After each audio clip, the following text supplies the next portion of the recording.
Assalamualaikum warahmatullahi wabarakatuh, Ustadz. Waalaikumsalam warahmatullahi wabarakatuh. Alhamdulillah, Ustadz sudah berada di tengah-tengah kita. Semoga Allah selalu menjaga Ustadz dan keluarga dan tim ANB.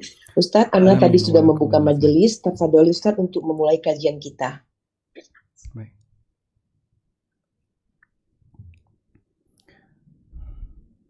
Assalamualaikum warahmatullahi wabarakatuh.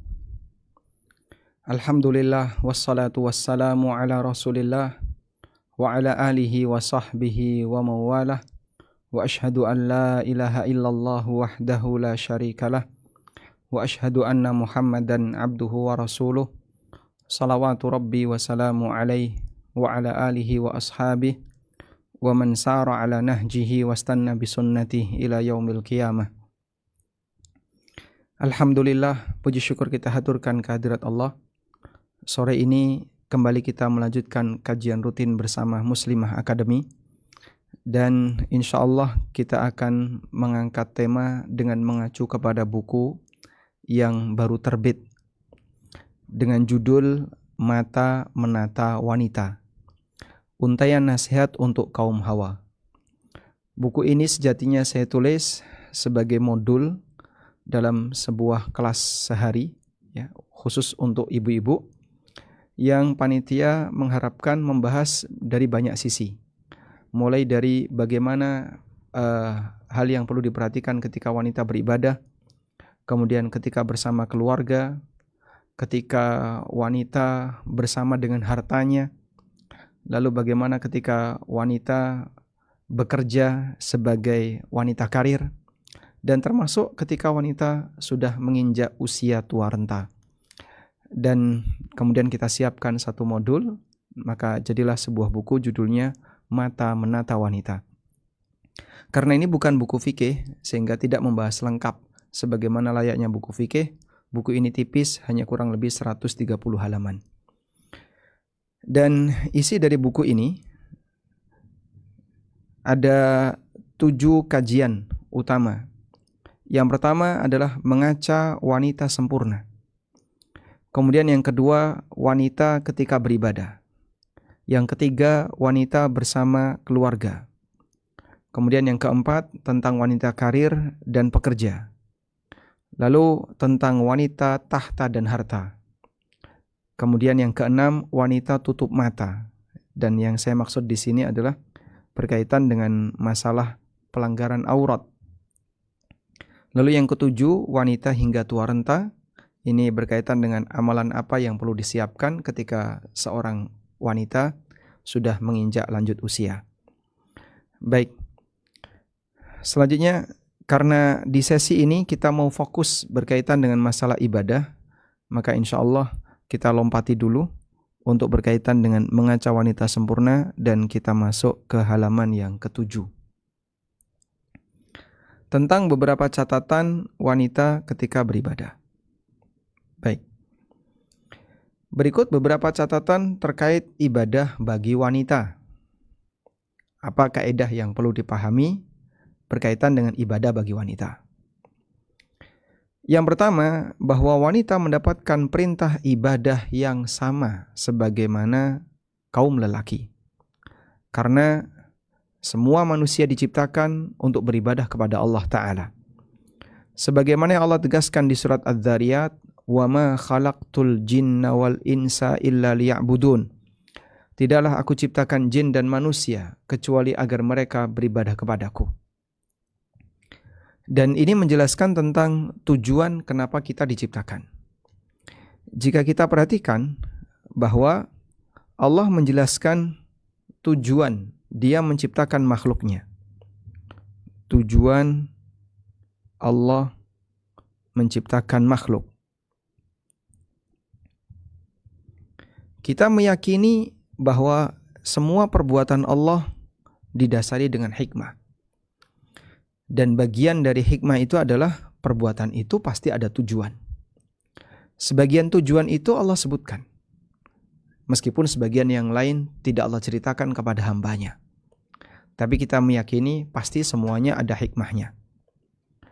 Dan di poin yang pertama kita akan melihat tujuan Allah Subhanahu wa taala menciptakan makhluk jin dan manusia, termasuk juga langit dan bumi dan seluruh makhluk yang lainnya. Yang pertama, tujuan Allah menciptakan makhluk adalah agar mereka mengenal Sang Pencipta. Agar mereka mengenal Allah. Dari mana kita bisa mendapatkan keterangan ini? Keterangan ini bisa kita dapatkan dalam firman Allah Subhanahu wa taala di akhir dari surat At-Talaq. Allah Subhanahu wa taala berfirman, Allahul ladzi khalaqa sab'a samawatin wa minal ardi mithlahun yatanazzalul amru bainahun lita'lamu anna Allaha ala kulli syai'in qadir wa anna Allaha qad ahata bi kulli syai'in ilma. Allahul ladzi khalaqa sab'a samawat. Allah lah zat yang menciptakan 7 lapis langit. Wa minal ard, demikian pula bumi, mithlahun yang semisal dengan itu. Semisal dalam masalah ini adalah semisal dari sisi jumlah lapisan. Karena bumi tidak mungkin semisal dengan langit dari sisi luasnya. Sebab langit jauh lebih luas dibandingkan bumi. Yatanazzalul amru bainahun. Segala urusan terjadi di antara langit dan bumi. Apa tujuannya? Lita'lamu. Anda lihat di situ kalimatnya. Lita'lamu, agar kalian mengetahui. Agar kalian mengilmui. Annallaha ala kulli syai'in qadir. Bahwa Allah Maha Kuasa atas segala sesuatu. Wa annallaha qad ahata bi kulli syai'in ilma. Dan bahwa Allah ilmunya meliputi segala sesuatu. Ayat ini menjelaskan bahwa tujuan Allah menciptakan langit bumi berikut isinya adalah biar makhluk itu mengenal siapa Allah. Yang Allah Maha Kuasa atas segala sesuatu. Yang Allah ilmunya meliputi segala sesuatu. Baik, sehingga kita buat catatan di sini. Tujuan Allah menciptakan makhluk adalah agar mereka mengenal Sang Pencipta. Ini sebagaimana yang Allah tegaskan di surat At-Talaq ayat yang terakhir, yaitu ayat 12. Surat At-Talaq ayat yang terakhir adalah ayat 12. Baik. Kemudian yang kedua, tujuan Allah menciptakan makhluk adalah agar mereka beribadah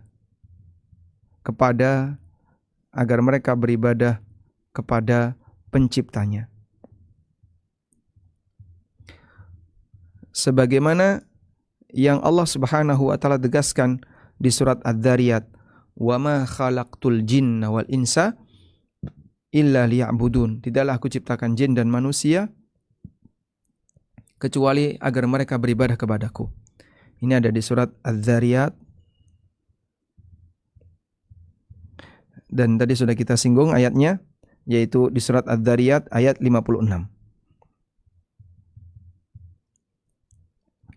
Kemudian yang ketiga, Allah menciptakan makhluk. Tujuannya adalah agar mereka menjalankan ketaatan atau menjalankan amal sebaik mungkin.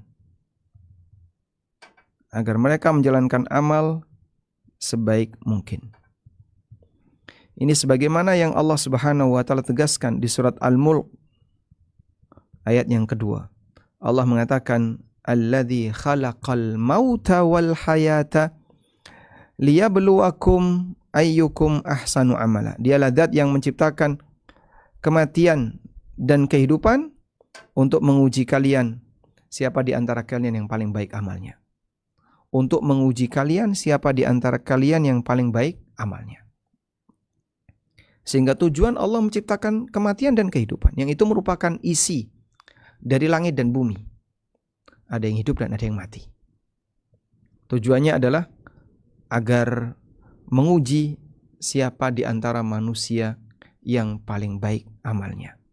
Baik. Dan kualitas beramal sebaik mungkin ini ditentukan oleh dua hal, yaitu ikhlas dan kesesuaian dengan petunjuk Nabi SAW. Ikhlas dan ittiba' Nabi SAW. Sebagaimana yang pernah ditegaskan oleh Fudail bin Iyad, yang dimaksud dengan ahsanu amala, kata beliau, ay akhlasuhu aswabuhu, yang paling ikhlas dan yang paling sesuai petunjuk Nabi SAW. Walhamdulillah. Selanjutnya, inti dari ibadah, jika kita memahami bahwa tujuan kita diciptakan untuk menjalankan ibadah kepada Allah, lalu inti dari ibadah adalah menjalankan perintah Allah dan menjauhi larangannya. Karena itu, bentuk ibadah bisa kita bagi menjadi dua. Ada ibadah yang bentuknya menjalankan ritual keagamaan, ritual ibadah, seperti sholat, puasa, zakat, dan seterusnya. Dan ada ibadah yang bentuknya mentaati aturan yang Allah tetapkan, baik aturan terkait muamalah, aturan dalam berkeluarga, aturan dalam berbusana, aturan dalam menggunakan make up, berdandan, berhias, dan seterusnya. Dan Masya Allah, Islam telah mengatur semuanya dengan lengkap. Ada yang mau taat dan ada yang tidak mau taat. Baik, dari sinilah kita bisa memahami bahwa apabila seorang muslim dan muslimah ingin sukses dalam beribadah, dua hal yang perlu dia perhatikan. Dia harus menjalankan ritual ibadah sebagaimana yang diperintahkan, dan yang kedua, dia harus taat dengan aturan Allah dalam setiap lini kehidupan dia sehari-hari. Selanjutnya, catatan yang kedua. Pesan, perintah, dan larangan itu ada dalam penjelasan Al-Quran dan hadis Nabi SAW.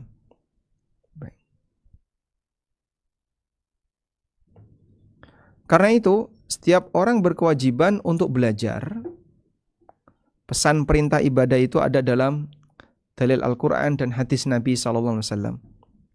Sehingga setiap orang dituntut untuk belajar. Dalam rangka apa? Agar bisa mengenali apa saja tugas dia sebagai hamba. Karena kalau orang dia tidak mengenali pesan itu, bagaimana dia bisa melaksanakan? Maka Al-Quran tidak hanya sebatas untuk kita baca dan kita nikmati suaranya. Al-Quran tidak hanya sebatas kita pelajari dari bagaimana cara bisa membacanya, bukan. Tapi bagaimana agar kau bisa memahami makna dan kandungan dari sana. Ibarat ada orang dapat surat ya, dari Raja Inggris misalnya. Terus dia baca surat itu dan dilagukan. Kok kayaknya enak suaranya. Tapi dia nggak ngerti isinya. Padahal ternyata isi dari surat itu adalah diajak perang. Ya. Maka mungkin orang tenang-tenang saja. Padahal sebenarnya surat itu adalah ajakan untuk perang. Karena dia nggak ngerti. Maka sebagai seorang muslim, kita diberi oleh Allah panduan berupa Al-Quran dan hadis Nabi SAW untuk dipelajari. Apa makna dan isinya? Karena nanti akan ada kehidupan yang kedua di mana kita akan dimintai pertanggungjawaban oleh Allah. Oleh karena itu, agar kita bisa memahami kewajiban kita kepada Allah, kita harus mengenali apa saja yang menjadi tugas kita sebagai hamba. Allah Ta'ala berfirman, "Utlu ma uhiya ilaika minal kitab." Bacalah kitab yang diwahyukan kepadamu. Surat Al-Ankabut ayat 45. Allah juga berfirman, "Wa anzalna ilaika dzikra litubayyana lin-nasi ma nuzzila ilaihim." Dan kami turunkan kepadamu Al-Qur'an, adz-dzikra, agar kamu menjelaskan kepada manusia apa yang telah diturunkan kepada mereka. Karena itu Nabi SAW menyebut kegiatan belajar ilmu agama sebagai kewajiban. Beliau SAW bersabda, "Thalabul ilmi faridatun ala kulli muslim." Belajar ilmu agama adalah kewajiban bagi setiap muslim. Baik. Sehingga setiap muslim wajib belajar untuk mengenali apa saja yang menjadi tugas dan kewajibannya sebagai hamba Allah. di bagian inilah ada yang disebut dengan ilmu wajib. Apa itu ilmu wajib? Ilmu yang harus dipahami oleh setiap muslim agar dia tahu apa yang menjadi tugasnya.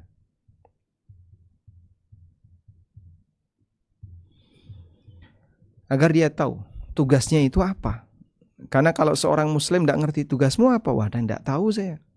Tugasnya saya ada di mana? Subhanallah. Maka dia berdosa karena dia tidak mempelajarinya. Dan pada saat dia tahu, dia berkewajiban untuk melaksanakannya.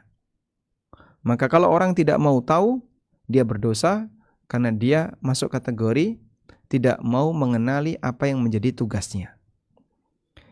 Selanjutnya, catatan yang ketiga.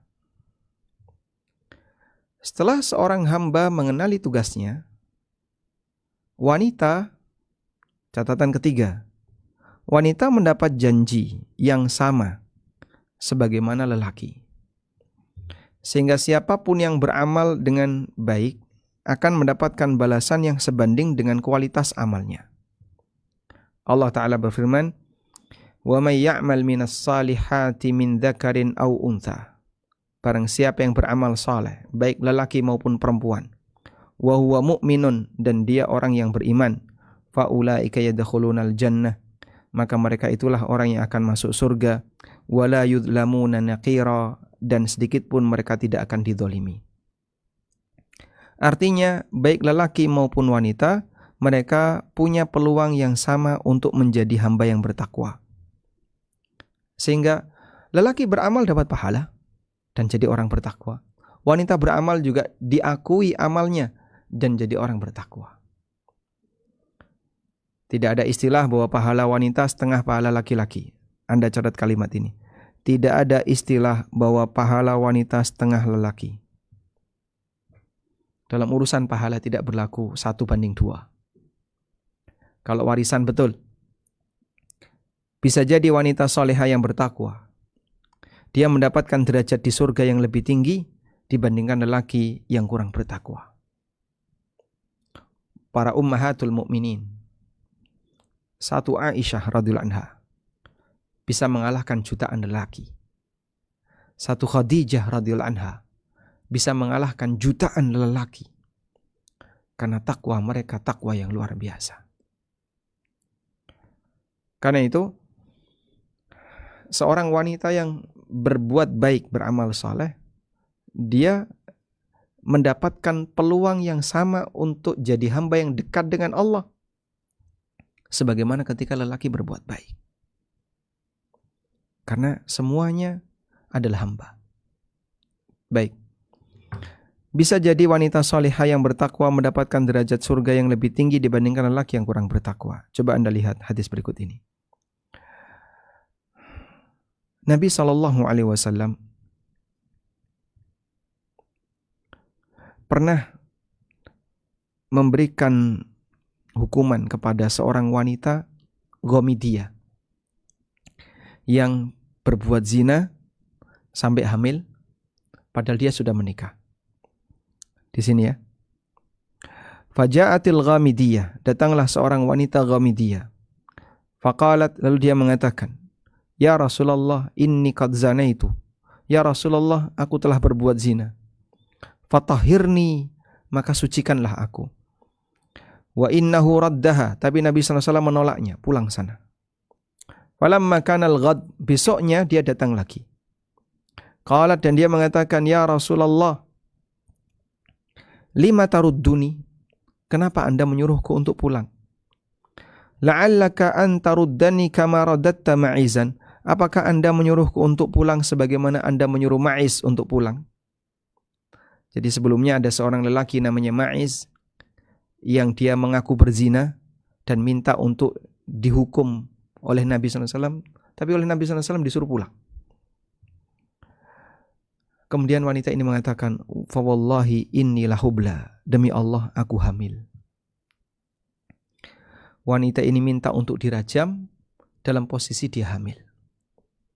Qala, kemudian Nabi SAW mengatakan, imma la fadhhabi hatta taliti. Aku tidak menolakmu, tapi sekarang kau pulang dulu sampai kau melahirkan. Falamma waladat atathu bis-sabi fi khirqah. Ketika wanita ini sudah melahirkan bayinya, dia datang menghadap Nabi SAW dengan membawa bayi itu. Bayi itu diselimuti dengan kain. Qalat, dan dia melaporkan, hadza qad waladtuhu. Ini ya Rasulullah, anak yang sudah aku lahirkan. Qala, Nabi SAW minta, idhabi fa'ardi'ihi hatta taftatimi. Sekarang kamu pulang dulu. Susui bayi itu sampai kau menyapihnya. Berarti butuh waktu sampai 2 tahun. Andaikan wanita ini ngilang, Rasulullah SAW tidak akan mencarinya. Falamma fatamathu, sampai akhirnya wanita ini sudah menyapih bayi tadi. Atathu bis-sabi fi yadihi kisratu khubzin. Dia datang dengan membawa anaknya, dan di tangan anaknya ada roti, biskuit, pecahan roti.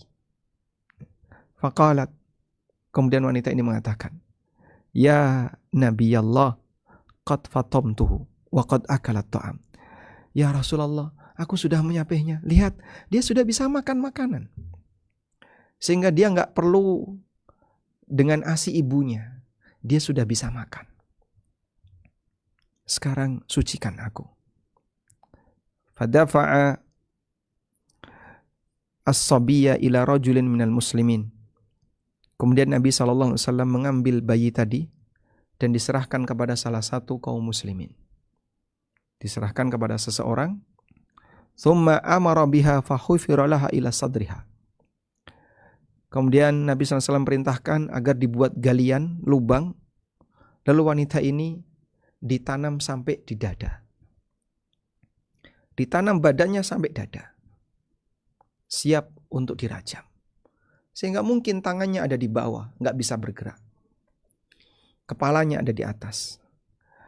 Dadanya ke atas, di permukaan tanah, sedangkan mungkin lengan ke bawah ini tertanam dengan tanah. Tangannya nggak bisa bergerak. Fahufira laha ila sadriha. Dia ditanam sampai ke dada. Wa amaran nasa farajamuha. Lalu masyarakat pun merajam dia. Dilempari ke arah kepalanya dengan batu-batu sebesar ini. Berdarah-darah. Dan mungkin dia sambil melihat anaknya yang sedang makan roti. Fayuqbilu Khalid bin Walid bihajarah. Kemudian datang Khalid bin Walid dengan membawa sebuah batu. Farama ra'saha. Langsung kena kepalanya. Fatanaddaha dam ala wajhi. Sampai darahnya itu muncrat mengenai Khalid. Fasabbaha. Kemudian Khalid mencela wanita tadi. Fasami'a Nabiyullahi Azza wa Jalla sabbahu. Saat Nabi SAW mendengar celaan yang disampaikan oleh Khalid kepada wanita tadi, faqala, beliau mengatakan, mahlan ya Khalid. Tenang wahai Khalid. Fa wallahi alladhi nafsi biyadi. Demi zat yang jiwaku berada di tangannya. Laqad tabat taubatan. Sungguh wanita ini telah menjalani sebuah taubat. Lau tabaha sahibu maksin la ghufiralah. Andaikan penarik pajak dosanya itu ditutupi dengan taubatnya wanita ini, akan diampuni. Dan itu kira-kira ukuran kualitas dosanya penarik pajak. Lau tabaha sahibu maksin, andaikan taubat itu digunakan untuk nutupi dosanya penarik pajak, la ghufirallahu, maka akan diampuni. Tsumma amara biha fa shalla 'alaiha wa dufinat. Kemudian setelah dia mati, disolati lalu dimakamkan. Berapa lama Pak prosesnya orang yang dirajam itu mati? Ya mungkin tidak lama. Bisa nggak sampai setengah jam. Anda kok tahu? Ya tergantung bagaimana cara orang ini dilempari dengan batu. Dia dilempari dengan batu seukuran kepalan tangan atau lebih, sampai membuat gegar otak, mungkin rusak badannya. Setelah itu mati, dimakamkan. Ini hukuman rajam, dan hadis ini sahih, diriwayatkan oleh Muslim. Yang bisa kita ambil pelajaran adalah bagaimana kuatnya mental seorang wanita sehingga dia siap untuk menjalani hukuman yang mungkin bagi kita ini sangat tidak manusiawi dan seterusnya. Tapi ini hukum Allah bagi pelaku perbuatan zina dalam keadaan dia sudah menikah. Dan ini contoh bagaimana seorang wanita bisa menjadi hamba yang tinggi derajatnya di sisi Allah dan bertobat ketika dia bertobat kepada Allah, sehingga dia bisa menjadi wanita yang lebih bertakwa dibandingkan lelaki yang lain. Yang keempat, keterbatasan wanita dibandingkan dengan lelaki ketika di dunia. Keterbatasan wanita dibandingkan lelaki ketika di dunia menyebabkan kuantitas ibadah mereka tidak lebih banyak dibandingkan lelaki. Terutama karena haid, sehingga mereka tidak bisa sholat, tidak bisa puasa, dan ibadah yang lainnya. Dari Abdullah bin Umar radhiyallahu anhuma, Nabi SAW pernah bersabda, "Wa ma ra'aitu min naqisati aqlin wa dinin." Aku tidak pernah melihat kaum yang kurang akal dan agamanya. Aghlaba lidhi lubbin minkun. Namun mampu mengalahkan lelaki yang cerdas minkunna dibandingkan kalian wahai para wanita. Qalat, lalu sahabat ini bertanya, "Ya Rasulullah, wa ma nuqsanul aqli wad din?" Apa yang dimaksud akalnya kurang dan kurang agamanya? Lalu Nabi SAW mengatakan, "Amma nuqsanul aqli," bentuk kurangnya akal, fa syahadatu imra'ataini ta'dilu syahadata rajulin. Persaksian dua wanita itu senilai dengan persaksian seorang lelaki. Ini sebagaimana yang Allah tegaskan di surat Al-Baqarah. Sehingga kalau mendatangkan saksi wanita untuk kasus yang harus ada 2 saksi laki-laki, maka wanita minimal 4. Kalau laki-laki bisa 2. Fahadha nuqsanul aqli. Dan ini bentuk kekurangan dari sisi akal. Wa tamkuthul layali ma tusalli wa tuftiru fi Ramadan. Fahadha nuqsanud din. Dan wanita tidak melaksanakan sholat selama beberapa hari dan tidak puasa Ramadan disebabkan karena haid. Itulah bentuk kekurangan agama. Baik, hadis sahih riwayat Muslim dan Abu Dawud. Maka dari sini posisi wanita kurang jumlah ibadahnya bukan karena dia tidak solehah, bukan. Tapi karena ada halangan yang menyebabkan dia tidak bisa menghindar, yaitu halangan haid. Karena itu ada beberapa nasihat di saat haid. Di posisi ketika wanita kurang ibadahnya, hendaknya dia berusaha menjalankan ibadah dengan berkualitas. Wanita boleh saja kalah dalam jumlah, tapi usahakan tidak kalah dalam nilai. Jadi, mumpung bisa ibadah, pas sedang tidak haid, lakukan dengan serius. Nanti kalau haid gak bisa ibadah, gak bisa sholat, gak bisa puasa. Mumpung tidak haid, lakukan dengan serius.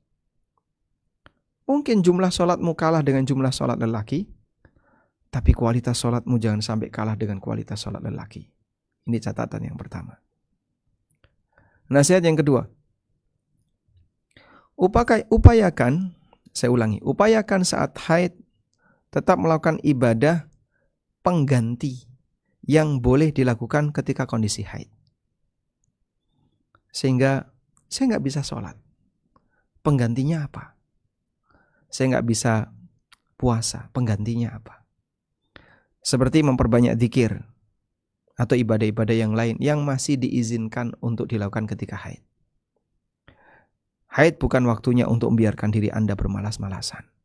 Sehingga mumpung haid sudah, karena nggak wajib sholat, nggak wajib puasa, akhirnya bermalas-malasan. Bukan begitu. Aku nggak bisa puasa seperti mereka, maka aku gantikan dengan sedekah. Aku gantikan dengan zikir. Aku nggak bisa sholat seperti mereka. Saat yang lain sholat, aku memperbanyak zikir. Jadi mudah-mudahan dengan cara seperti itu, wanita haid tidak ketinggalan terlalu jauh disebabkan karena kondisi haid yang dia alami. Ini sebagai motivasi ya. Barangkali jadi solusi bagi Anda yang mungkin merasa sedih kenapa ketika haid saya nggak bisa ibadah, atau ketika Anda haid kemudian sedih, yang lain bisa ibadah, kita nggak bisa ibadah, maka tutupi, gantikan dengan tadi. Selanjutnya yang kelima. Ada beberapa ibadah yang boleh dilakukan ketika haid. Islam tidak melarang umatnya untuk beribadah selama tidak melanggar aturan. Karena setiap manusia dituntut untuk menjalankan ibadah selama hayat masih dikandung badan. Allah menegaskan dalam firman-Nya, wa'bud rabbaka hatta ya'tiyakal yaqin. Sembahlah Rabbmu sampai datang kepadamu al-yaqin. Dan makna al-yaqin adalah kematian. Para ulama ahli tafsir sepakat bahwa makna al-yaqin dalam ayat di atas adalah kematian. Maka sepanjang kau hidup, kau harus beribadah kepada Rabbmu. Tak terkecuali wanita haid. Islam tidak melarang mereka untuk melakukan semua ibadah. Hanya saja ada sebagian ibadah yang dilarang untuk dilakukan dalam kondisi haid. Artinya, wanita haid masih bisa melakukan amalan ibadah selain amalan yang dilarang dalam syariat. Apa saja kira-kira? Kita lihat di sini ya. Inilah amalan yang dilarang bagi wanita haid. 1. Sholat. Sebagaimana dalam hadis Abu Sa'id Al-Khudri radhiyallahu anhu, Nabi SAW pernah bersabda, Alaysa idha hadat lam tusalli wa lam tasum, fadhalika nuqsanu diniha. Bukankah ketika wanita itu haid, dia tidak boleh sholat dan tidak boleh puasa? Itulah bentuk kekurangan agamanya. Kemudian yang kedua, puasa. Sebagaimana disebutkan dalam hadis Abu Sa'id di atas. Kaum muslimin sepakat bahwa wanita haid tidak boleh sholat dan puasa. Kaum muslimin sepakat bahwa wanita haid tidak boleh sholat dan puasa. Yang ketiga, tawaf di Ka'bah. Aisyah pernah mengalami haid ketika berhaji. Kemudian Nabi SAW memberikan panduan kepadanya. Faf'ali ma yaf'alul hajj, ghaira alla tatufi bil baiti hatta tathuri. Lakukanlah segala sesuatu seperti yang dilakukan oleh orang yang berhaji, selain dari melakukan tawaf di Ka'bah hingga engkau suci. Muttafaqun alaih. Sehingga wanita haid tidak boleh tawaf. Baik, cukup jelas insyaAllah. Selanjutnya menyentuh mushaf. Orang yang berhadas, baik hadas besar maupun kecil, tidak boleh menyentuh mushaf seluruhnya ataupun hanya sebagian. Inilah pendapat ulama 4 madhab. Dalilnya adalah firman Allah Ta'ala, La yamassuhu illal mutahharun. Tidak menyentuh Al-Quran kecuali orang-orang yang disucikan. Dalil yang lain, sabda Nabi SAW, La tamussu al-Qur'ana illa wa anta tahirun. La tamassul Qur'ana illa wa anta tahirun. Janganlah kalian menyentuh Al-Quran kecuali dalam keadaan suci. Hadis riwayat Al-Hakim dalam Al-Mustadrak dan dinilai sahih oleh Al-Hakim. Selanjutnya, kalau mau baca Quran, Pak, berarti Anda harus baca tanpa menyentuh. Misalnya pakai aplikasi. Membaca Al-Quran pakai aplikasi. Nah, Seperti ini aplikasi. Saya tidak menyentuh teks Al-Quran di iPad, maka saya gunakan pensil yang bisa dipakai untuk memindahkan. Sehingga tangan saya, misalnya saya hadas, tangan saya tidak menyentuh teks Quran, tapi yang bersentuhan adalah pensil. Seperti ini boleh. Kalau Anda bisa memanfaatkan teknologi untuk membaca Quran seperti ini, berarti Anda membaca tanpa menyentuh. Wallahu a'lam. Baik. Selanjutnya adalah i'tikaf. Wanita haid tidak boleh i'tikaf. Demikianlah pendapat mayoritas ulama dari mazhab Maliki, Syafi'i dan Hambali. Sementara mazhab Hanafi menyatakan bahwa i'tikaf wanita haid tidak sah. Ya, walaupun kalau dilakukan ya tidak melanggar. Kalau jumhur tadi melanggar, tidak boleh, haram wanita haid untuk i'tikaf. Karena mereka mempersyaratkan orang yang i'tikaf harus dalam keadaan puasa di siang harinya. Sementara wanita haid tidak boleh puasa. Pendapat yang berbeda dalam hal ini adalah mazhab Zahiriyah. Mereka membolehkan wanita haid beriktikaf. Dan pendapat yang lebih kuat dalam hal ini adalah pendapat mayoritas ulama bahwa wanita haid tidak boleh melakukan iktikaf. Dalilnya firman Allah Ta'ala, Ya ayyuhalladzina amanu la taqrabus salata wa antum sukara hatta ta'lamu ma taqulun wala junuban illa abiri sabilin hatta taghtasilu.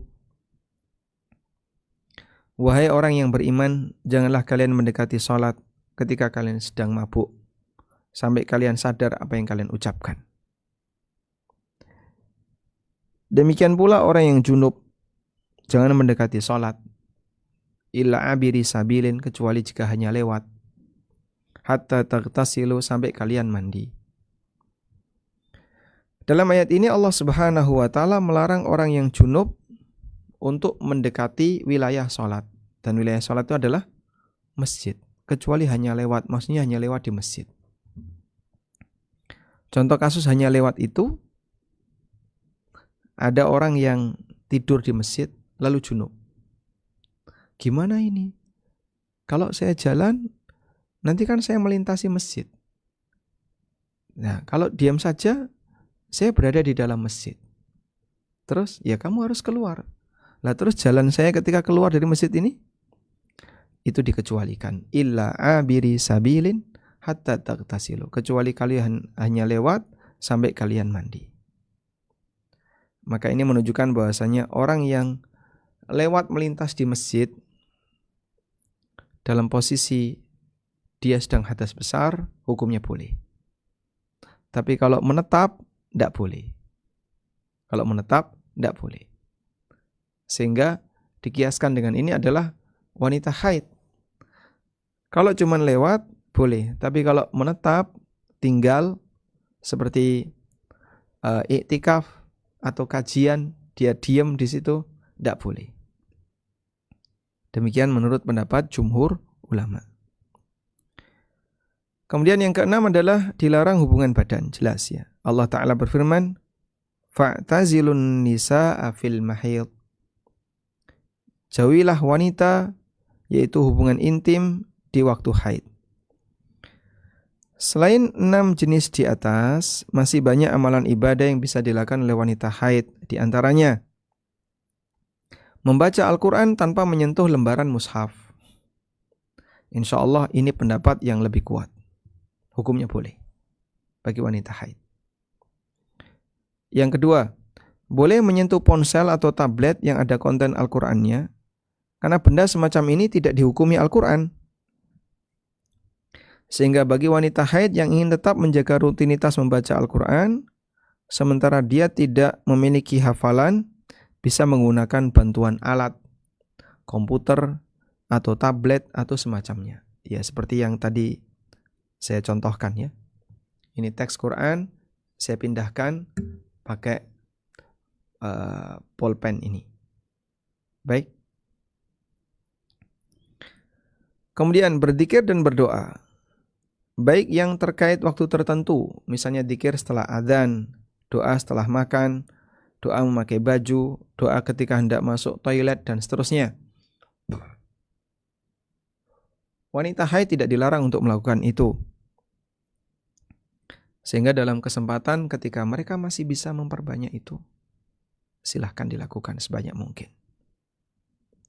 Yang keempat, wanita haid boleh membaca dzikir mutlak sebanyak mungkin, seperti memperbanyak subhanallah, la ilaha illallah, alhamdulillah, dan dzikir yang lainnya. Ulama sepakat wanita haid atau orang yang junub boleh membaca dzikir. Jadi sekali lagi, haid bukan kesempatan untuk bermalas-malasan. Anda bisa manfaatkan untuk mengisi haid dengan ibadah-ibadah yang masih diizinkan.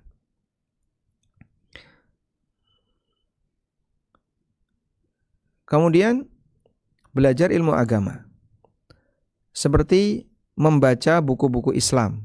Ini double ya, membaca. Seperti membaca buku-buku Islam.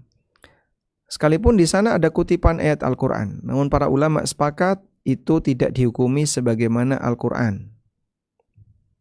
Bahwa bacaan buku yang ada kutipan Al-Quran tidak dihukumi sebagaimana Al-Quran, sehingga boleh disentuh. Maka wanita haid boleh menyentuh kitab tafsir. Dan itu tidak disebut menyentuh Quran, karena ini kitab tafsir, bukan Al-Quran. Wanita haid bisa mendengarkan ceramah, bacaan Al-Quran atau semacamnya. Yang ketujuh, wanita haid bisa bersedekah, infak, atau amal soleh keagamaan yang lainnya. Yang kedelapan, wanita haid boleh menyampaikan kajian, sekalipun harus mengutip ayat Al-Quran. Karena dalam kondisi ini, dia sedang berdalil, bukan sedang membaca Al-Quran. Dan masih banyak amalan ibadah yang lainnya yang bisa menjadi sumber pahala bagi wanita haid. Karena itu, tidak ada alasan untuk bersedih dengan kondisi haid yang dia alami. Sehingga kalau sampai orang tenggelam dalam kesedihan, kok saya haid ya? Anda masih punya peluang-peluang untuk bisa beramal soleh. Sehingga tidak perlu terlalu sedih. Baik. Saya tambahkan di sini, membaca Al-Quran itu ada banyak niat. Yang pertama, membaca untuk niat tilawah. Maka di sini berlaku adab tilawah. Sehingga harus tajwid, ya. Kemudian ada ta'awud, baca ta'awud, dan seterusnya, sebagaimana adab tilawah. Yang kedua, membaca Al-Quran untuk istidlal. Untuk istidlal berarti dijadikan atau untuk berdalil. Untuk istidlal maksudnya untuk berdalil.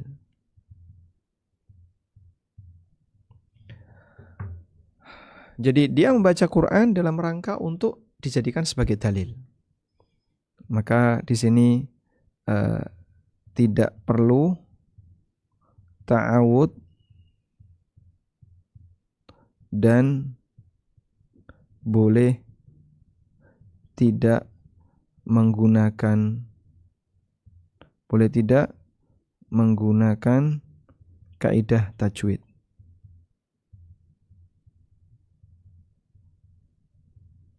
Baik.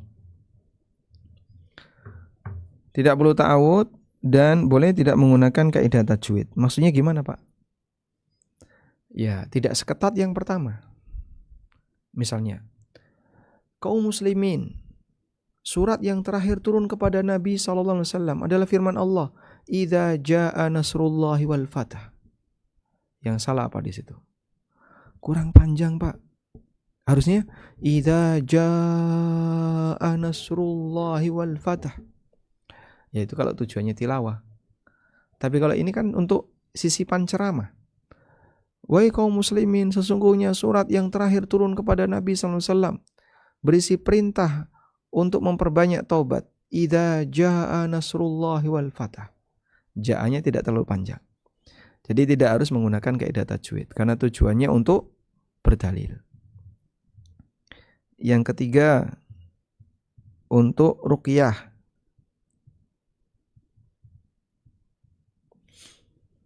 Al-Quran dibaca untuk ruqyah.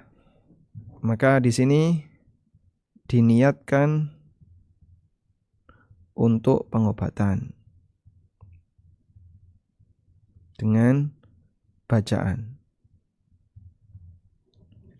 Sehingga dia diniatkan untuk ruqyah. Yang keempat, untuk istidlal sudah, tilawah sudah, ruqyah. Ya. Apa lagi? Satu lagi. Untuk doa dan wirid. Ya. Seperti ayat kursi, baca ayat kursi sebelum tidur. Nah, apakah wanita haid boleh membaca ayat kursi sebelum tidur? Jawabannya boleh. Tapi kan lagi haid, Pak. Dia baca untuk doa. Dia baca untuk zikir, seperti zikir pagi sore, bukan sebagai tilawah. Karena dia jadikan ayat kursi itu sebagai zikir, baik pagi dan sore maupun menjelang tidur. Baik. Selanjutnya. Yang keenam. Pada asalnya tata cara ibadah wanita sama sebagaimana tata cara ibadah lelaki. Kecuali jika ada dalil yang menjelaskan perbedaannya, baik terkait tata cara sholat, puasa, manasik haji maupun umrah. Karena nabinya kan sama. Nabi Muhammad SAW diutus untuk semua. Beliau mengajarkan tata cara ibadah berikut untuk semuanya. Dan itu berlaku untuk semuanya. Baik lelaki maupun perempuan. Maka kalau ada pertanyaan, Pak, sujudnya lelaki kan begini. Jadi dilebarin. Betul nggak sih sujudnya perempuan itu dihimpitkan? Sehingga telapak tangannya ditaruh di bawah dada. Nah itu contoh. Kembali kepada kaidah ini. Ada nggak perbedaan aturan ibadah untuk lelaki dan perempuan? Kalau pada asalnya sama, ya berarti cara sholatnya wanita sama sebagaimana cara sholatnya lelaki. Allah Ta'ala berfirman, Qul ya ayuhan nas, inni rasulullahi ilaikum jami'a. Katakanlah wahai Muhammad, wahai seluruh manusia, sesungguhnya aku adalah utusan Allah kepada kalian semuanya. Aisyah menceritakan, Su'ila Rasulullah sallallahu alaihi wasallam anir rajuli yajidul balala wa la yadhkuruh tilaman. Rasulullah sallallahu alaihi wasallam pernah ditanya tentang seseorang yang bangun-bangun basah di kasurnya, tapi dia tidak ingat kalau dia sedang mimpi. Qala, jawab Nabi sallallahu alaihi wasallam, yaghtasil. Orang itu wajib mandi. Wa anir rajuli yara annahu qad ihtalama wa la yajidul balal. Atau sebaliknya, ada orang yang dia merasa bermimpi sesuatu. Dan saat dia bermimpi, dia mimpi basah. Mungkin mimpi hubungan badan atau melihat kegiatan hubungan badan. Wa la yajidul balal, tapi ketika bangun enggak ada yang basah. Artinya tidak ada air mani yang keluar. Qala, kata Nabi SAW, la ghusla alai, tidak ada kewajiban mandi untuknya. Faqalat Ummu Sulaim, lalu Ummu Sulaim bertanya, al-mar'atu tara dhalika a'alaiha ghuslun. Kalau wanita mengalami yang sama, apakah dia wajib mandi? Kalau wanita mengalami yang sama, apakah dia wajib mandi? Apa jawab Nabi SAW? Na'am, innaman nisa'u syaqa'ikur rijal. Betul. wanita juga wajib mandi kalau mengalami yang sama. Lalu kata beliau, an-nisa'u syaqa'iqur rijal. An-nisa'u syaqa'iqur rijal. Wanita itu saudara kandungnya lelaki. Artinya dalam hukum mereka itu sama. Semua aturan agama yang berlaku bagi laki-laki pada asalnya juga berlaku bagi wanita. Sehingga Nabi SAW mengungkapkan sebagaimana layaknya saudara kandung. An-nisa'u syaqa'iqur rijal. Mereka punya aturan dan hak yang sama dalam syariat, kecuali jika ada dalil yang membedakan. Wallahu a'lam. Baik, dan ini hukum asal dalam beribadah. Jadi pada asalnya sama antara laki dengan perempuan.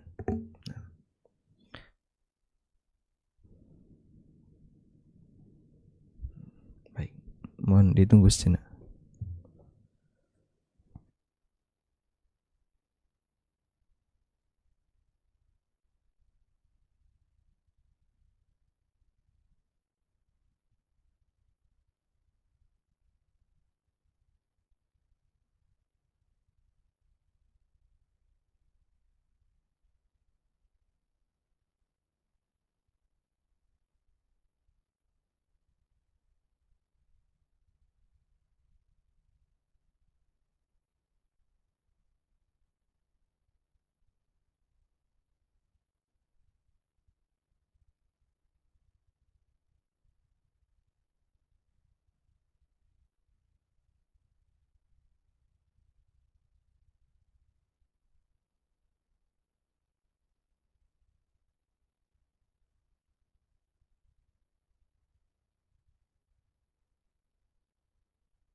Baik, kita lanjutkan.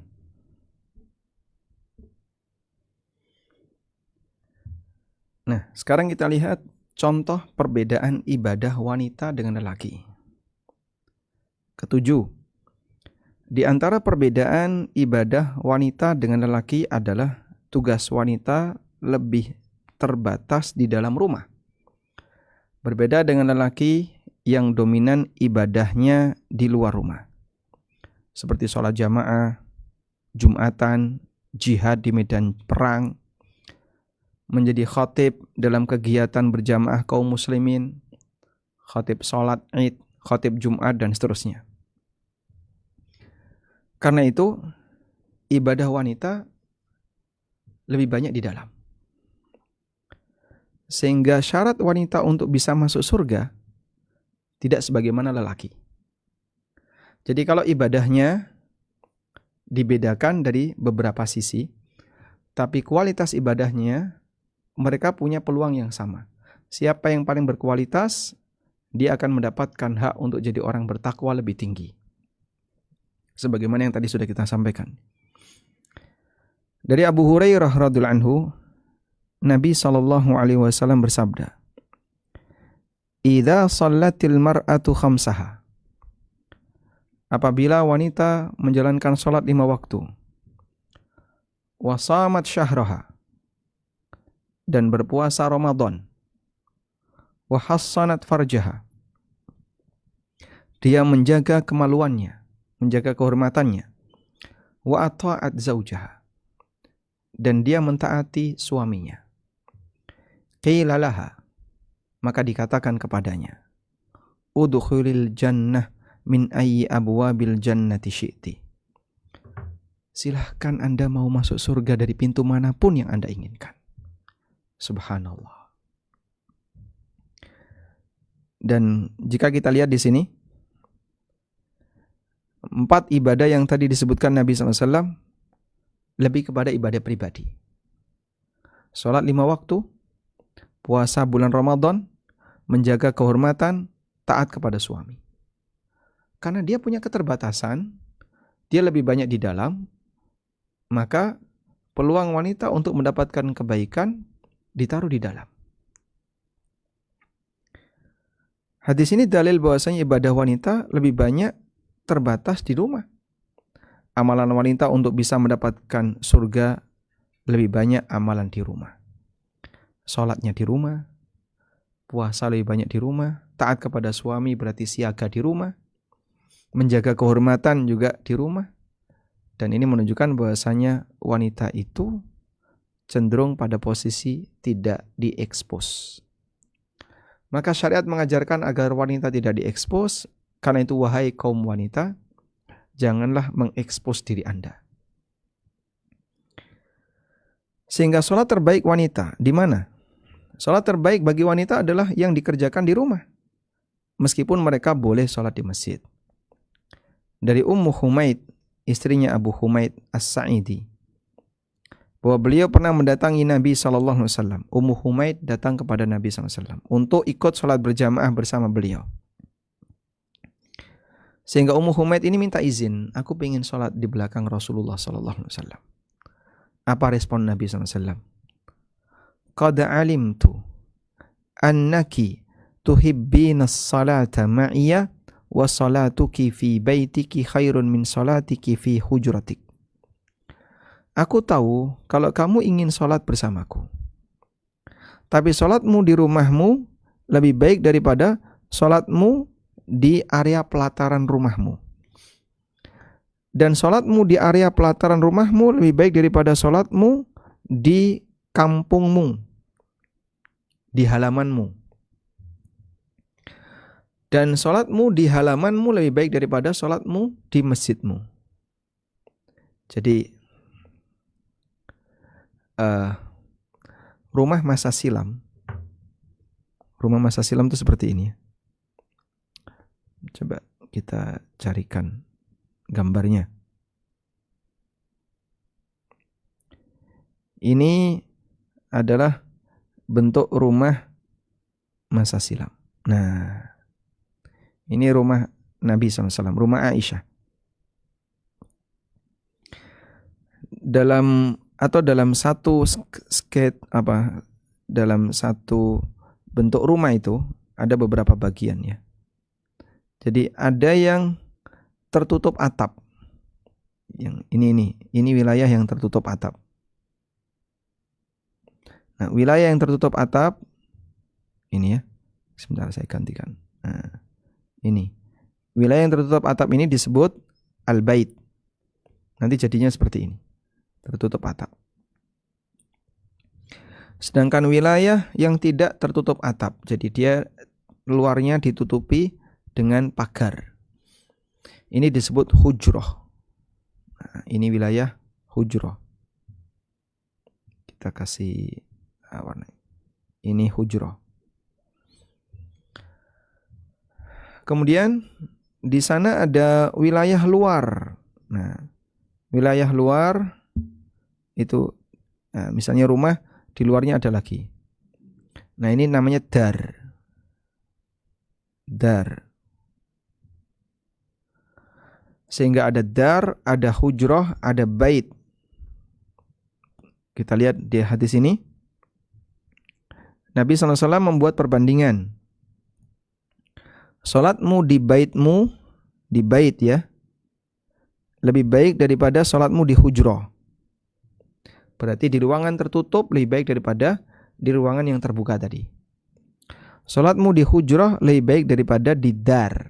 Dar itu ya, halaman rumah. Yang mungkin ada, kalau di zaman kita kan ada halaman, ada gerdunya atau apa, sehingga orang bisa sholat di situ. Dan sholat kamu di halaman rumahmu lebih baik daripada sholat kamu di masjid masyarakatmu. Dan sholatmu di masjid masyarakatmu lebih baik daripada sholatmu di masjidku ini. Masya Allah. Padahal Anda bisa lihat, wanita ini, Ummu Humaid, ingin sholat di Masjid Nabawi. Bukan masjid biasa, Masjid Nabawi. Diimami oleh Nabi SAW. Yang imami bukan orang imam biasa. Yang imami adalah Nabi SAW. Nilai keutamaannya tentu sangat luar biasa. Namun Nabi SAW menyatakan bahwa sholat di dalam rumah lebih afdal baginya. Bagaimana dengan masjid yang bukan Masjid Nabawi? Maka Ummu Humaid setelah mendapatkan pencerahan ini, beliau merintahkan agar dibuatkan satu tempat sholat, musola di bagian rumah yang paling dalam dan paling tersembunyi. Kemudian beliau sholat di sana hingga wafat. Dan demikian sahabiat ya, nggak pakai nawar ketika diarahkan oleh Nabi SAW. Pokoknya kayak gini langsung dilaksanakan. Tapi kan, nah itu kalau kita. Tapi terlalu banyak tapi. Sahabat sami'na wa ta'na tanpa tapi. Selanjutnya, bagaimana kalau wanita ingin sholat berjamaah di rumah? Silahkan. Apakah bisa? Jawabannya bisa. Apakah bisa mendapatkan keutamaan seperti lelaki, yaitu dapat 27 derajat? Sebagaimana yang pernah disabdakan Nabi SAW. Salatul jama'ah tafdolu salatal fadhi bisab'in wa ishrina darajah. Salat berjamaah lebih utama daripada salat sendirian sebanyak 27 derajat. Muttafaqun alaih. Nah, apakah dia bisa melakukan itu? Wanita yang sholat di rumah lebih afdol dilakukan secara berjamaah. Demikian fatwa Lajnah Daimah. Sehingga kalau di rumah bisa jamaah. Bareng siapa Pak? Anak perempuan, putrinya, saudarinya, atau siapapun. Diriwayatkan dari Ummul Hasan, annaha ra'at Ummu Salamah. Beliau pernah melihat Ummu Salamah, istri Nabi SAW, ta'umun nisa. Beliau ngimami para wanita. Taqumu ma'ahunna fi saffihin, dan beliau berdiri di saf yang pertama. Berdiri di tengah saf yang pertama. Demikian pula yang diriwayatkan oleh Al-Baihaqi bahwa Aisyah pernah mengimami para wanita salat wajib berjamaah dan beliau mengambil posisi di tengah. Sehingga tata cara berjamaahnya beda dengan lelaki. Kalau lelaki imam itu di depan, kalau perempuan, imam berada di shaf yang pertama. Karena itu, ibu-ibu yang sholat di rumah dan bisa berjamaah bersama saudarinya, putrinya, atau siapapun yang tidak wajib ke masjid, insya Allah itu lebih baik. Sehingga upayakan agar wanita yang sholat di rumah bisa jamaah, sebaiknya berjamaah. Selanjutnya, sholat dengan momong anak misalnya. Ini saya sebutkan salah satu kasus ya. Nabi SAW pernah melaksanakan sholat sambil menggendong cucu beliau. Beliau juga pernah sholat dan saat sujud punggung beliau ditunggangi Hasan dan Husain. Sahabat Abu Qatadah bercerita bahwa Rasulullah SAW sholat wa huwa hamilun Umamah. Sementara beliau gendong Umamah bintu Zainab, putri Rasulullah SAW. Zainab, putri Nabi SAW yang paling sulung, putri pertama. Kalau Fatimah, putri bungsu. Nah, faida sajada wada'aha. Kalau Nabi SAW sujud, Umamah ditaruh. Wa idza qama hamalaha, dan kalau beliau berdiri, Umamah digendong. Jadi bisa dibayangin ya, berapa kali gerakan yang dilakukan ketika itu. Cukup banyak. Baik, muttafaqun alaih. Di kesempatan yang lain Nabi SAW pernah mengimami sholat jamaah. Lalu beliau mendengar ada tangisan bayi, sehingga beliau meringankan sholatnya. Kemudian Rasulullah SAW bersabda, Innila akumu ilas salati wa ana uridu an utawwila fiha fa asma'u buka as-sabi. Sebenarnya tadi ketika sholat aku mau memanjangkannya, namun aku mendengar tangisan seorang bayi. Fa'atajawwazu, maka aku pun membuat ringan sholat ini, karahata an asyuqqa ala ummihi, karena takut memberatkan ibunya. Berarti ibu ini bawa anak ke masjid untuk diajak sholat berjamaah. Maka berdasarkan dua hadis di atas, kita bisa memberikan beberapa kesimpulan. 1. Sholat sambil mengawasi bayi, mungkin tingkat khusyuknya tidak maksimal, namun sholat tetap sah. Ibu tadi yang bawa anaknya ke masjid dan anaknya nangis sampai akhirnya sholatnya Rasulullah SAW dipercepat. Beliau beralasan, saya kasihan sama ibunya. Jadi mungkin ibunya kepikiran, makanya sholatnya dipercepat. Baik. Yang kedua, apabila bayi memakai diapers, maka harus dipastikan belum ada najis yang tertampung di diapers.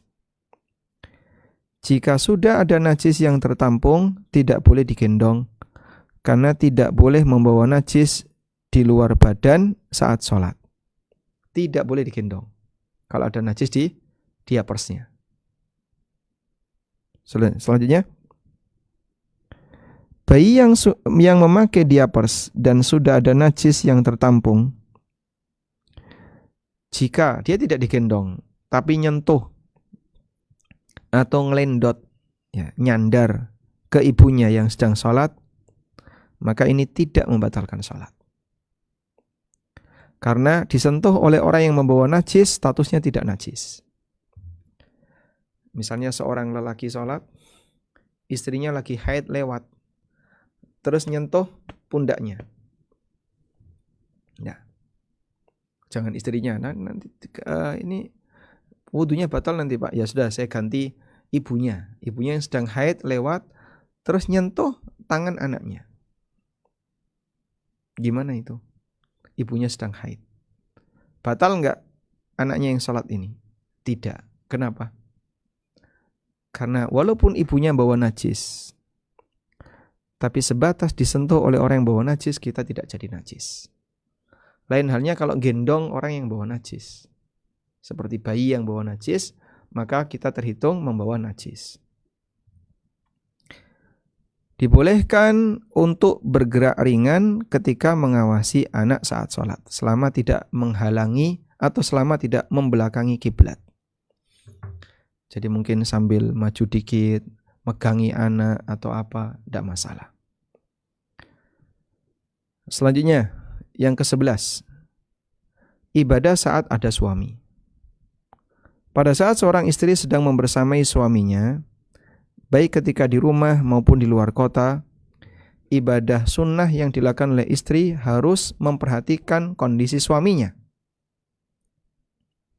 Ibadah sunnah yang dilakukan oleh istri harus memperhatikan kondisi suaminya. Oleh karena itu, 1, istri tidak boleh sholat sunnah terlalu lama sehingga menelantarkan suaminya. Masya Allah. Dan kejadian itu ada di zaman Nabi SAW. Abu Sa'id Al-Khudri bercerita, ada seorang wanita datang kepada Nabi SAW saat kami bersama beliau. Wanita itu berkata, "Wahai Rasulullah, sesungguhnya suamiku, yaitu Sofwan bin Mu'attal, memukulku ketika aku sholat dan memaksaku untuk berbuka ketika aku puasa." Ya. Istrinya itu sampai mengadu kepada Rasulullah SAW. Saat aku sholat, aku dipukul oleh suamiku. Saat aku puasa, disuruh membatalkan puasa. Dan itu puasa sunnah. Mendengar aduan itu, suaminya menghadap Nabi SAW dan memberikan klarifikasi. Ya Rasulullah, amma qauluha yadribuni idza shallaitu fa innaha taqra'u bi surataini wa qad nahaituha. Ya Rasulullah, untuk laporan dia bahwa aku memukulnya ketika ia salat karena dia membaca 2 surat. Jadi panjang dalam salatnya dan aku telah melarangnya. Kemudian klarifikasi Sofwan ini diterima oleh Nabi SAW dan beliau mengatakan, lau kanat suratun wahidah lakafatin nas. Seandainya baca 1 surat saja itu sudah cukup. Ya, jadi Sofwan kelamaan ini, istrinya ditunggu untuk menemani malah sibuk sholat sunnah. Sofwan melanjutkan,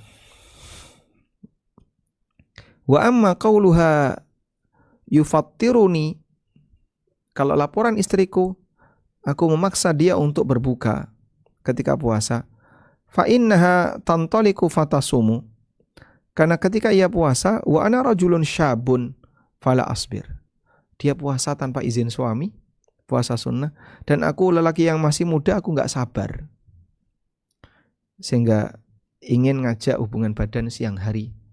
Akhirnya istrinya harus berbuka. Dan Nabi SAW membenarkan hal ini dan beliau mengatakan, la tasumu mura'atun illa bi'izni zawjiha. Wanita tidak boleh berpuasa sunnah kecuali dengan izin suaminya. Hadis sahih riwayat Ahmad dan Abu Dawud. Kemudian, wanita tidak boleh melakukan puasa sunnah saat bersama suaminya tanpa izin suaminya. Namun jika suaminya tidak ada, dia boleh puasa sunnah tanpa harus minta izin ke suami. Nabi SAW bersabda, la yahillu lil mar'ati an tasuma wa zawjuha syahidun illa bi'izni. Tidak halal bagi seorang wanita untuk berpuasa sementara suaminya hadir atau bersamanya kecuali dengan izinnya. Muttafaqun alaih, hadis riwayat Bukhari Muslim. Walhamdulillah, itulah beberapa catatan berkaitan dengan aturan ibadah bagi wanita. Semoga bermanfaat. Wassallallahu ala nabiyyina Muhammadin wa ala alihi wa sahbihi wasallam.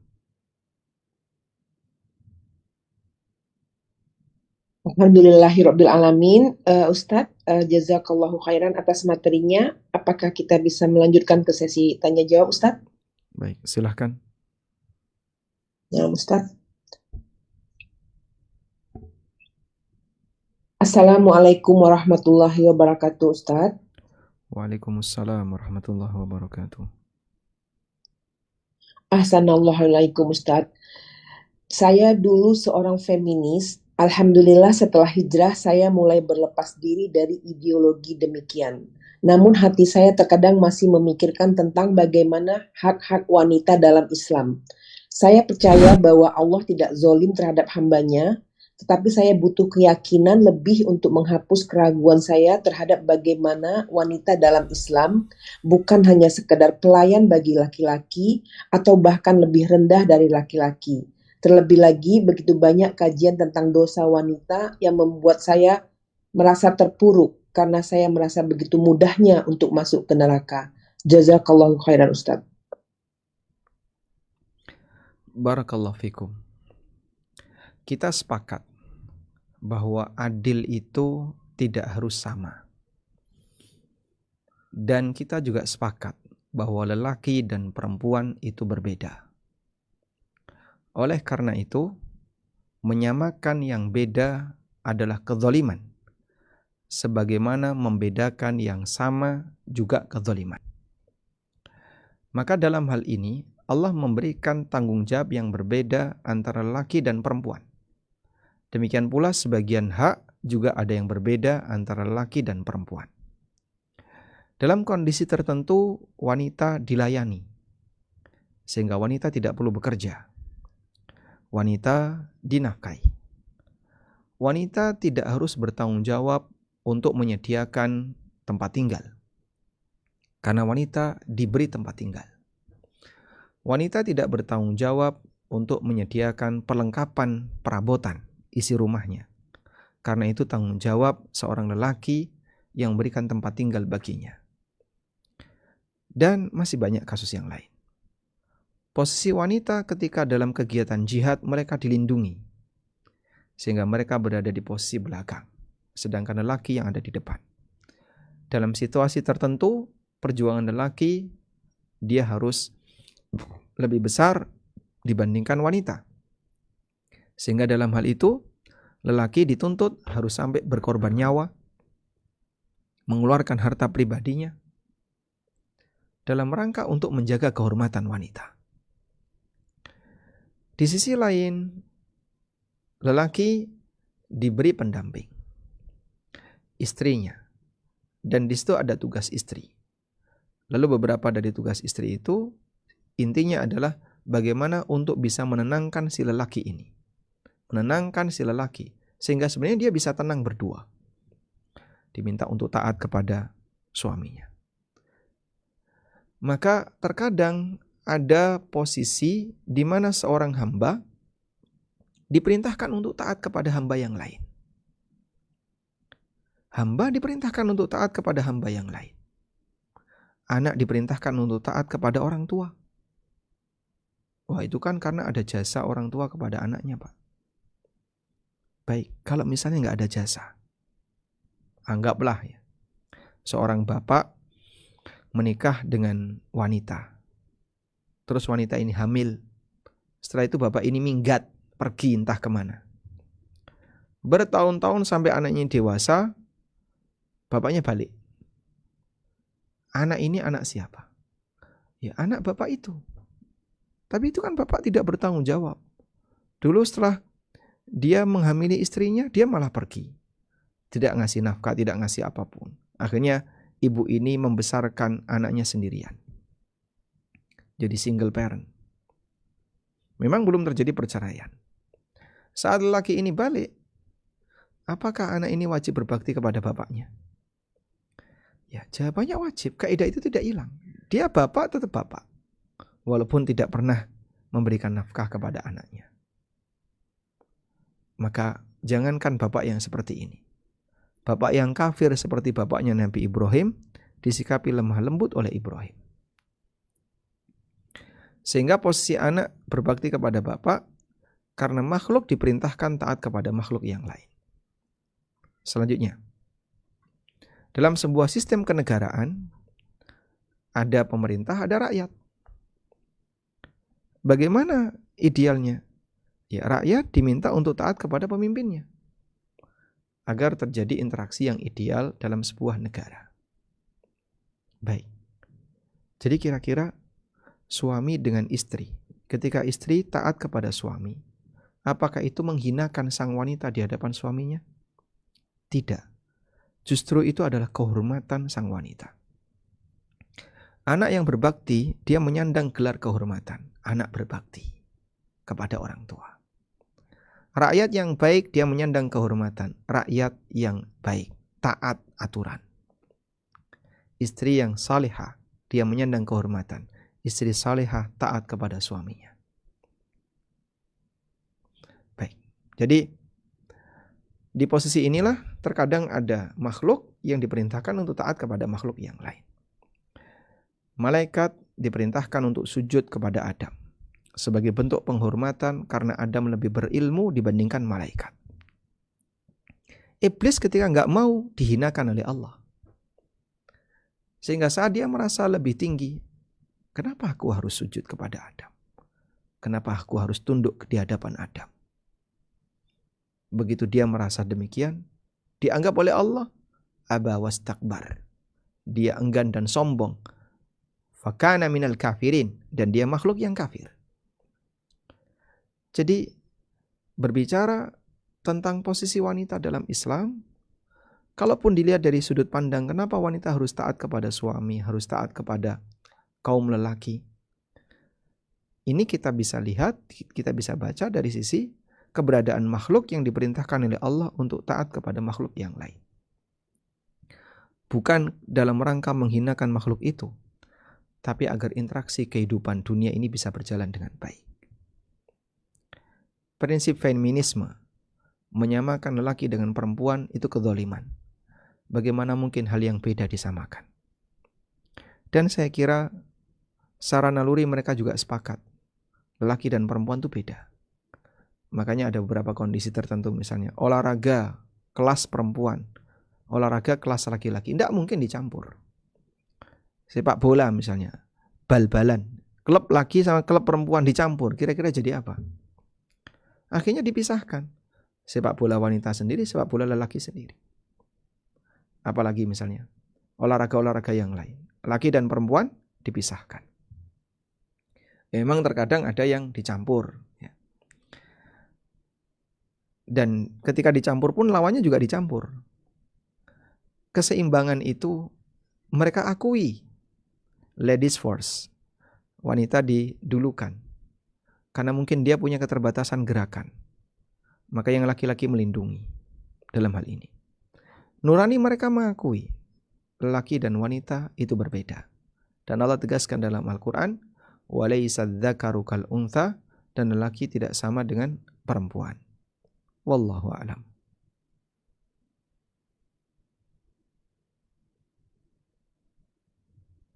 Jazakallah khairan Ustadz. Pertanyaan berikutnya. Assalamualaikum warahmatullahi wabarakatuh Ustadz. Waalaikumsalam warahmatullahi wabarakatuh. Hayakumullah ya Ustadz. Semoga Allah menjaga Ustadz dan keluarga dalam keberkahan dan rahmat Allah. Amin. Izin bertanya Ustadz, seperti yang disebutkan dalam hadis bahwa Rasulullah Shallallahu Alaihi Wasallam bersabda, apabila wanita sholat 5 waktu, berpuasa Ramadan, menjaga kemaluannya dan menaati suaminya, maka dikatakan kepada wanita tersebut, masuklah ke surga dari pintu surga mana saja kamu mau. Wallahi Ustadz, kami merasakan bahwa hadis ini adalah kabar gembira bagi kami. Namun sungguh Ustadz, beribadah untuk mendapatkan ridho Allah, hablum minallah, terasa jauh lebih mudah dalam menjaga keikhlasan dan menjalankannya. Tapi subhanallah, menjalankan amalan taat kepada suami, hablum minannas, terkadang terasa berat dan melelahkan. Terlebih jika sang suami adalah seorang yang susah diraih ridhonya. Walau sang istri sudah berusaha menjadi sebaik-baik istri. Suami terlihat cemburu jika istrinya terlalu taat kepada Allah atau terlalu banyak beribadah kepada Allah, seperti mengaji, menghafal, dan semacamnya. Ana mohon nasihat Ustadz jika seorang istri mengalami hal yang demikian. Jazakallahu khairan, barakallahu fikum Ustadz. Baik.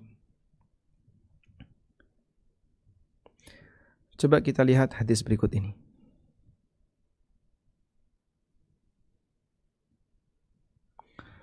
Ada seorang sahabiat, beliau adalah bibinya Imran bin Husain. Dari bibinya Imran bin Husain, beliau bercerita, ini seorang wanita ya, bibinya Husain bin Mihsan. Saya ulang, bukan Imran bin Husain, tapi Husain bin Mihsan. Wanita ini bercerita, ataitu Rasulullah sallallahu alaihi wasallam fi ba'dil hajah. Aku pernah mendatangi Rasulullah sallallahu alaihi wasallam dalam sebagian keperluan, ingin bertanya sesuatu. Faqala, kemudian Nabi sallallahu alaihi wasallam bertanya, hadhihi, siapa ini? Adzatu ba'lin, sudah nikah belum? Sudah bersuami atau belum? Qultu na'am. Kemudian wanita ini mengatakan, iya, aku sudah nikah. Qala kaifa anti lahu? Lalu Nabi SAW tanya, kaifa anti lahu? Bagaimana sikapmu terhadap suamimu? Qalat, ma'aluhu illa ma'ajistu anhu. Wanita ini mengatakan, aku tidak mengurangi haknya kecuali pada hal yang aku tidak mampu. Lalu Rasulullah SAW bersabda, Fanduri aina anti minhu. Maka perhatikanlah bagaimana sikapmu kepada suamimu. Fa innama huwa jannatuki wa naruki. Karena sungguhnya suamimu adalah pintu surga dan nerakamu. Wanita tidak perlu merasa, saya kenapa berada di posisi bawah. Sebagaimana anak tidak perlu untuk merasa, kenapa saya harus berada di posisi bawah. Karena sekali lagi, ada sebagian makhluk yang diperintahkan oleh Allah untuk taat kepada makhluk yang lain. Seorang murid taat kepada gurunya, Masya Allah. Sehingga apapun yang diinginkan gurunya, dia berusaha untuk penuhi. Dia sangat hormat kepada gurunya. Bahkan bisa jadi melebihi hormatnya sang murid kepada orang tuanya. Sampai sisa makanan gurunya dijadikan rebutan, dan seterusnya. Yang mungkin dia tidak lakukan itu kepada orang tuanya. Kenapa dia lakukan itu? Karena dia merasa di balik ini saya bisa dapat pahala. Dengan cara seperti ini aku sedang beribadah. Maka tanamkan perasaan yang sama saat Anda bersikap baik kepada suami Anda. Tidak ada istilah aku rugi. Tidak.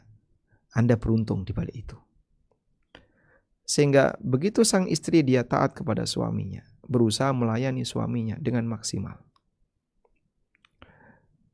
Apalagi tadi ya, suaminya cemburu ketika istrinya rajin ibadah. Seperti Sofwan bin Mu'attal tadi. Dan Nabi SAW membela Sofwan. Karena istrinya terlalu berlebihan ketika ibadah. Salat sunnahnya lebih lama, puasa sunnah dia rajin. Sampai akhirnya ketika istrinya puasa sunnah dipaksa untuk berbuka. Karena mau diajak untuk hubungan badan. Anda tidak akan mengatakan, ini bentuk pemerkosaan. Bagaimana bisa demikian? Ketika wanita melakukan itu, dia dapat pahala yang lebih besar. Makanya hakikat dari ibadah tidak hanya sebatas ritual, tapi bagaimana Anda taat aturan. Hakikat dari ibadah tidak hanya sebatas ritual, tapi bagaimana taat aturan. Dan itu berat.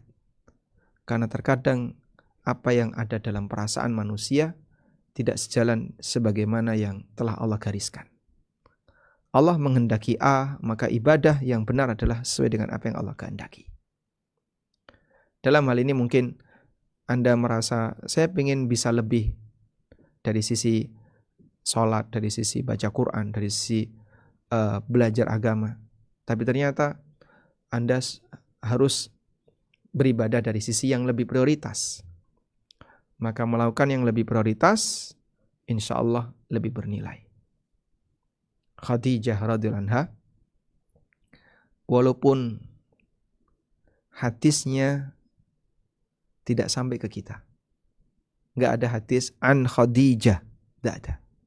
Wallahu a'lam, maka ada atau tidak, tapi nggak pernah kita jumpai. Saya tidak pernah ketemu hadis an Khadijah, adanya an Aisyah.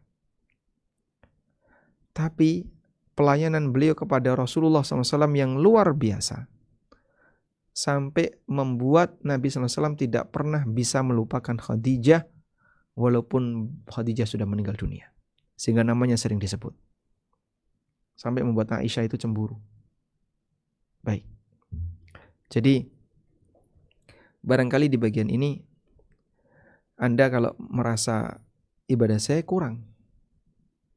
Bukan kurang. Anda punya ibadah pengganti yang lebih afdol. Yaitu bagaimana bisa menjadi wanita solihah di hadapan suaminya. Jangan pernah berpikir ini untuk keuntungan suami. Tidak. Tapi sejatinya tujuannya adalah untuk kebaikan Anda bersama.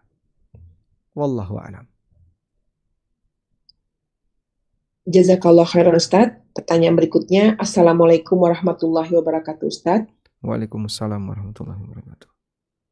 Afwan Ustadz, Ana ini ingin bertanya, wanita yang pernah berzina, apakah dosanya bisa diampuni oleh Allah Subhanahu wa Ta'ala? Syukran Ustadz, jazakallahu khairan. Semua perbuatan dosa, jika pelakunya bertobat kepada Allah, bisa diampuni oleh Allah. Karena Allah tegaskan dalam Al-Quran, Innallaha yaghfirudz dzunuba jami'a. Sesungguhnya Allah mengampuni semua jenis dosa.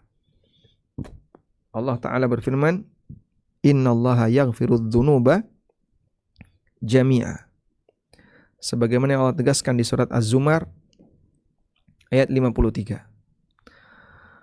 Qul ya ibadiyalladzina asrafu ala anfusihim la taqnatu min rahmatillah. Sampaikanlah, wahai para hambaku, alladzina asrafu ala anfusihim, yang telah tenggelam dalam perbuatan dosa, sehingga dia bertindak melampaui batas terhadap diri mereka sendiri. La taqnatu min rahmatillah, janganlah kalian putus asa dari rahmat Allah. Innallaha yaghfirudz dzunuba jami'a. Allah mengampuni semua dosa. Jangankan zina, dosa syirik bisa diampuni. Yang disebut oleh Allah zulmun azim, kezaliman yang paling besar. Para sahabat yang dulu pernah musyrik, ketika mereka bertobat, jadi pahlawan dalam agama. Maka walaupun wanita ini pernah berzina, kotor dengan aneka perbuatan maksiat yang dia lakukan, pintu tobat tidak pernah tertutup sepanjang nyawa belum sampai di tenggorokan. Dan sebelum matahari terbit dari barat, bersyukur hari besok matahari masih terbit dari timur. Dan kita masih punya kesempatan untuk taubat. Maka tidak perlu ditunda, karena kita tidak tahu kapan ajal akan datang. Segeralah menghadap Sang Kuasa untuk bersimpuh di hadapannya, mohon ampun atas dosa yang kita lakukan. Walaupun di negara ini tidak ada bentuk hukuman sebagaimana yang disyariatkan dalam Islam. Tidak ada rajam dan tidak ada cambuk.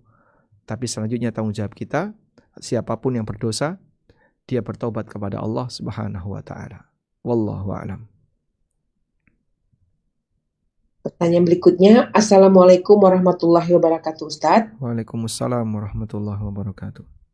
Assalamualaikum Ustadz. Barakallahu. Afwan Ustadz, saya punya pikiran dan ide untuk mengatakan bahwa cara berpakaian wanita yang tidak menutup aurat bukan berpakaian minim adalah bentuk kemaksiatan yang terang-terangan kita perlihatkan kepada siapa saja.